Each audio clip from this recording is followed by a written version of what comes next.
Sin voz, sin personalidad, sin decisiones propias. Son discusiones de dos gracias a un tercero que no pidió estar en el podio igual que el mundo entero. Nunca fue tan suspicaz, ser infelices jamás, porque en su vida nunca se vieron obligados a hacerlo. Pido perdón aunque sea tarde en este melodrama. Estuve con tu mujer y compartimos cama. Cada vez era mejor, yo me sentía más fuerte. El tiempo que llevamos juntos no era suficiente. Por eso pido perdón antes de destrozarme. Que queden los problemas claros como lo eran antes, cuando solo eran dos, no había estorbos. Querías tener uno más a la experiencia a la que él te daba. Ella misma me contaba que anhelaba tenerme en sus brazos, comerme a besos. Yo era el triunfo de tantos fracasos.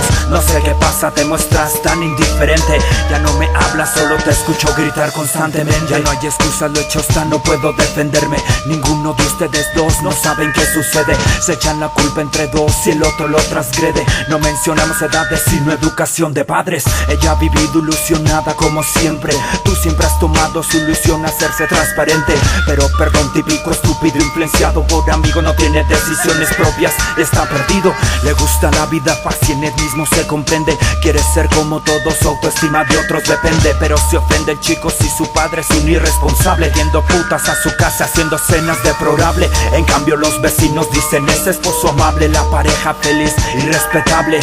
No sé qué opinas tú, ahora está en verdad esa flota. Es tiempo de lucir conciencia, ya luciste tu escote. Háblame, dame una respuesta cruda. Hubo tiempo de pensarlo, ya no hay tiempo a las dudas. Nadie te comprende porque tú eres mujer. Hay millones de mujeres que se saben proteger.